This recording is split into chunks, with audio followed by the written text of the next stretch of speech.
이미 명절의 중간이 되어 예수께서 성전에 올라가서 가르치시니 유대인들이 놀랍게 여겨 이르되 이 사람은 배우지 아니하였거늘 어떻게 그를 아느냐 하니 예수께서 대답하여 이르시되 내 교훈은 내 것이 아니요 나를 보내신 이의 것이니라. 사람이 하나님의 뜻을 행하려 하면 이 교훈이 하나님께로부터 왔는지 내가 스스로 말함인지 알리라. 스스로 말하는 자는 자기 영광만 구하되 보내신 이의 영광을 구하는 자는 참되니 그 속에 불의가 없느니라. 모세가 너희에게 율법을 주지 아니하였느냐? 너희 중에 율법을 지키는 자가 없도다. 너희가 어찌하여 나를 죽이려 하느냐?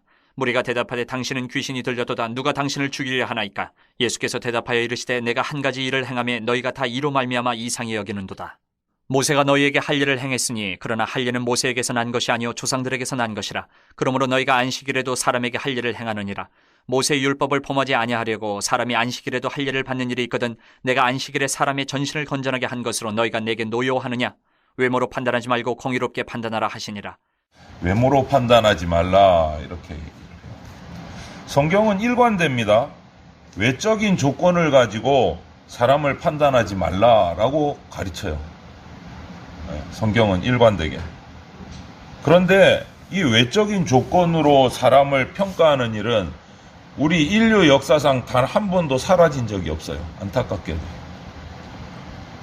이것은 오늘 성경 본문을 보면 하나님의 백성이라고 하는 이스라엘 백성 내에서도 마찬가지였던 것 같아요. 외적인 조건으로 사람을 판단하는 일이 계속 이어져 왔어요. 하나님의 백성인 이스라엘 안에서도. 외적인 조건이 좋은 사람이 말을 하면 그런가 보다 받아들여집니다. 그런데 그렇지 않은 사람의 말은 무시될 때가 많은 것이 우리 사람이 살아가는 세상의 여러 가지 사회 공동체예요. 예수님은 그래서 이 당시에 오늘뿐만 아니고 이 당시에도 예수님은 유대인들 사이에 이런 외적으로 판단하는 문제에 대해서 잘못됐다라고 지적을 하시는 거예요. 잘못됐다. 그래서 오늘 본문에도 24절에 외모로 판단하지 말고 공의롭게 판단하라 이렇게 말씀까지 하셨어요. 이때가 어느 때냐? 지금 어제 본문에서 이어지듯이 초막절의 기간이 계속 이어지고 있는 중입니다.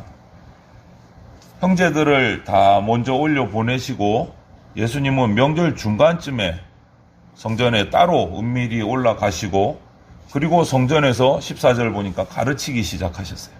따로 올라가셔서. 예수님의 그 이야기를 잘 듣고 있던 이 이스라엘 유대인들이 그런 예수님을 보면서 15절에 이렇게 얘기합니다. 배우지도 않았는데 어떻게 글을 알지? 배우지도 않았는데. 이것은 예수님이 그 당시에 유명한 랍비 선생님들에게서 배운 적도 없고 공부한 적도 없는데도 불구하고 뛰어난 학식을 가지고 율법을 해석하고 가르치시는 모습을 보고 놀랐다는 의미야. 놀랐다는 의미. 왜 이런 말이 나오냐면 당시의 유대인들 사이에는 학벌에 대한 선입견이 있었습니다.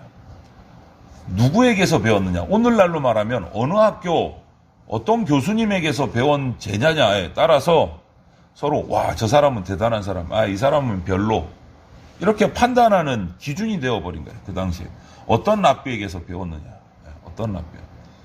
그런 것들이 계속 나오는 게 사도 바울도 가말리엘 문화에서 배웠다 그러니까 사람들이 고개를 끄덕끄덕하고 최고다 이렇게 얘기했거든요. 그런 외적인 조건을 판단하는 것이 이 이스라엘에도 쫙 만연되어 있는 거예요. 그런데 예수님이 너무 잘 가르치시는데 저 사람은 누구한테 배웠지?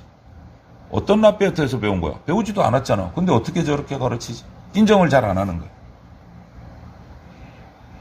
그런데 그런 유대인들에게 오늘 예수님이 뭐라고 말씀하십니까? 하나님의 뜻을 행하려고 하는 자는 학벌을 보지 않아도 그 가르침이 하나님으로부터 왔는지 그 사람 자신의 말인지 구분할 수 있다라고 말씀하시는 거예요. 누구에게 배웠는지가 중요한 게 아니다라는 거예요. 그러면서 16절에서 18절을 보면 예수님의 가르침은 자기의 예수님의 영광을 구하는 것이 아니다. 하나님의 뜻이다. 라고 증거를 하세요. 예수님의 가르침은 그 시작이 근거가 철저하게 당신을 보내신 하나님으로부터 왔다라는 것을 강조하고 계십니다. 그리고 그 근거를 두 가지를 딱 말씀을 하세요. 하나는 가르침이 하나님의 뜻을 반영하는 거다. 하나님의 뜻을 이루기 위한 거다. 또 하나는 하나님의 영광을 위해서 하는 거다. 예수님이 하나 또 드러나지를 않아요. 하나님의 뜻을 위한 뜻을 전달하는 거고 이것을 통해서 하나님의 영광이 드러나는 거다. 그것이 내 말이 아니다는 증거다라는 것을 두 가지로 얘기해요. 그렇기 때문에 예수님이 가르치신 이 말씀은 참되고 의로운 증거이고 예수님의 말씀이 복음이고 진리라는 증거이다. 이렇게 얘기를 하세요. 왜냐하면 당시의 랍비들은 자기 지혜, 자기의 똑똑함을 뽐내고 명성을 높이고 파벌을 만드는데 그것을 비판하신 내용이에요. 어떤 랍비 밑에서 줄을 잘 서면 인정받고 힘없는 랍비 밑에 줄을 서면 인정 못 받고 이런 그 당시의 유대인들의 모습을 비판하십니다. 나는 사람의 내용이 아니고 사람의 가르침이 아니고 하나님의 뜻, 하나님의 영광을 위한 얘기를 하는 거다. 이 얘기를 하십니다. 그건 들어보면 알지 않느냐.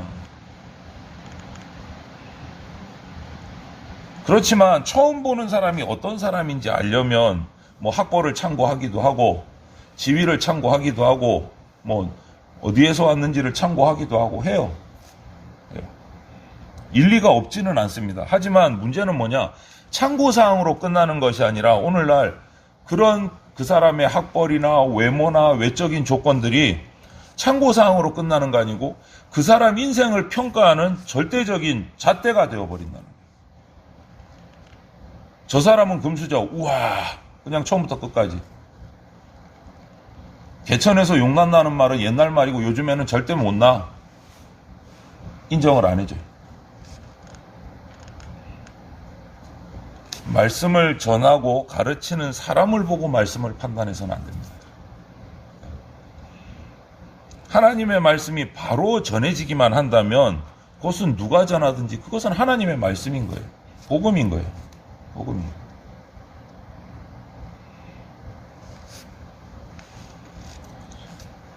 안식일에 38년 된 병자를 고치신 일을 기억하시죠? 예수님이 고치셨어요. 말씀으로 고치셨습니다.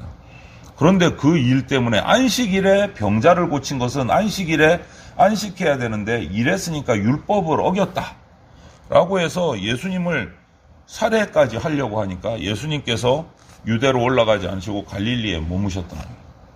안식일을 범했다. 그런데 19절 말씀을 보면 예수님을 죽이려는 거야말로 율법을 어기는 일이다. 죽이려는 거예요. 예수님이 그 이유를 뭐라고 대셨느냐? 할례는 안식일에도 시행하지 않느냐, 할례는. 그거는 왜 안식일을 어긴 게 아니냐? 하나님의 택한 백성은 할례를 행하는데 그 할례는 안식일에도 행했지 않느냐? 모세에게도 나오지 않느냐? 하물며 안식일에 병자를 고쳐서 그 사람을 건강하고 건전하게 만든 병을 고치는 일이 그것이 율법을 어긴 거냐? 아니냐? 이렇게 질문을 던지시는 거예요. 그런데 왜 율법을 어겼다고 하느냐? 너희들은 안식일날 할례도 행하면서 나는 병든 자를 고쳤는데 결국은 그 일이 문제가 아니고 아무 근거도 없는 어느 랍비에게서도 배우지도 않은 사람이 예수라는 사람이 짠 등장을 해서 자기들보다 뛰어난 학식을 자랑하고 기적을 일으키고 하니까 시기 질투로 외모를 보고 판단하는 거 아니냐 이 말씀을 하시는 거예요. 그러면서 외모로 판단하지 말고 공의롭게 판단해야 된다 하고 말씀하셨어요. 그런데 유대인들은 껍데기만 보고 있었다. 껍데기만. 예수님이 38년 된 병자를 낫게 하신 일은 진짜 안식이 뭔지를 보여주시는 거예요. 진짜 안식이 뭔지. 베데스다 못에서 38년 된 환자를 고치셨어요. 베데스다라는 뜻은 자비의 곳이에요. 자비의 연못이에요. 자비. 근데 거기에 자비가 있었어요? 아니요. 자비가 없고 서로 연못에 먼저 들어가려고 경쟁만 있었어요. 자비의 연못에 자비는 없고 경쟁만 있었어요. 그런데 그곳에 가서 자비를 베푸신 분이 누구십니까?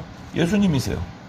진짜 안식은 이거다를 보여주시려고 38년 된 병자를 고쳐주셨는데 그것을 가지고 껍데기만 보고 안식일에 일했다. 죽이려고 했다. 그래서 그 이후로 예수님의 가르치심이 누구보다 탁월함에도 불구하고 집중하지 않고 비판하고 문제 삼고 밀어내고, 이들은 예수님의 가르침, 하나님이 주신 모세의 율법을 그냥 문자로만 본 거예요. 문자로만. 안식일을 지켜야 된다 그러니까 안식일에는 꼼짝도 하면 안 된다. 일하면 안 된다. 그것만 딱 붙들고 지키고 있는. 그 문자를 통해서 안식일을 지키라는 그 하나님의 말씀이 진짜 의미가 뭔지, 진짜 뜻이 뭔지는 생각할 필요가 없는 거예요. 문자에 묶여서 발발발발 떨고 있는 거예요. 이거야말로 정말 깊은 영적인 병든 사람의 증거라는 거예요. 병든 사람의 증거. 사람을 외적인 조건으로 판단하는 이 모습은요, 결국은 우리의 죄에서 나와요. 외모로 판단하는 모습. 죄에서. 그렇잖아요. 세상은 뭐로 판단합니까? 외모로, 집안으로, 학벌로, 가진 것으로, 기타 등등. 그런데 교회가 그것을 따라가면 안 된다라는 거죠. 교회가. 주님의 몸된 교회가, 예수님이 머리이신 교회가, 하나님이 세우신 교회 공동체가 세상의 그런 판단 기준을 따라가면 안 된다. 오히려 그것을 끊어내고 타파해야 된다. 서로 외적인 조건으로 판단하는 모습이 우리 가운데 있다면 우리는 회개해야 되는 거예요. 외모로 판단하지 말고 공의롭게 판단하라. 예수님이 주신 말씀이잖아요.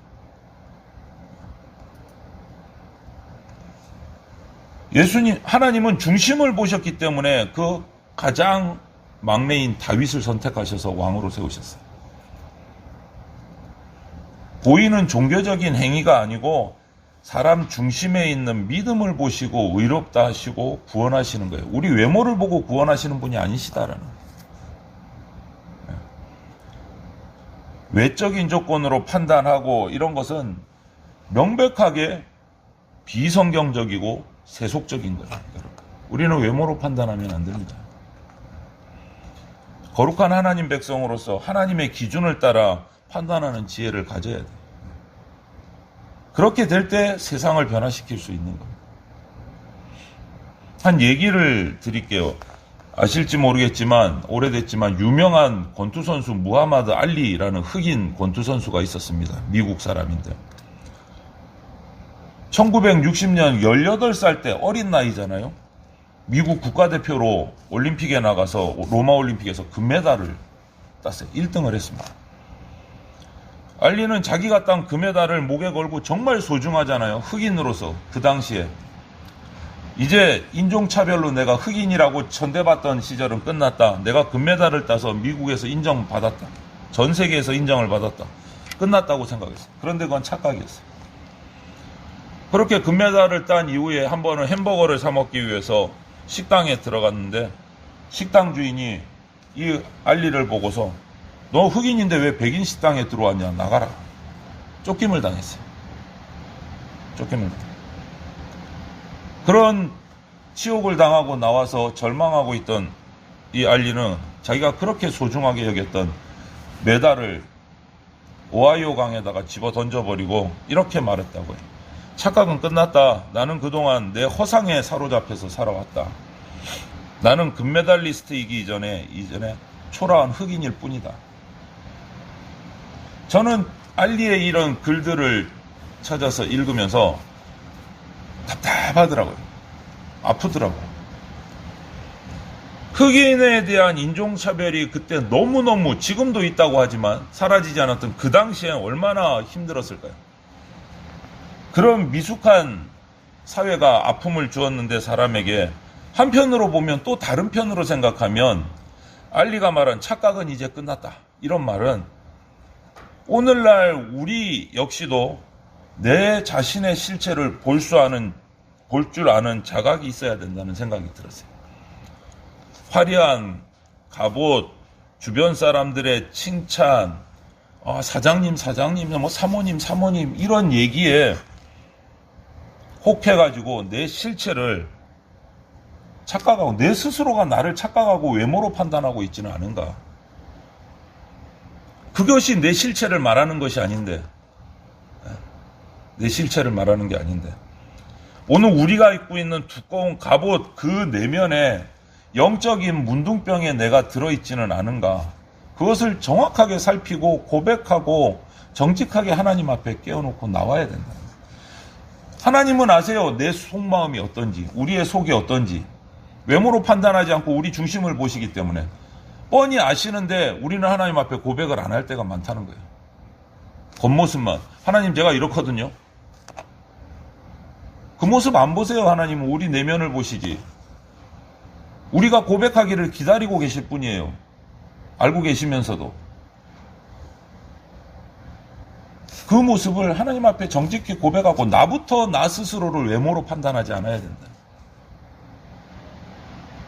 로마서에 이런 말씀이 있습니다. 8장 6절에 육신의 생각은 사망이요 영의 생각은 생명과 평안이니라.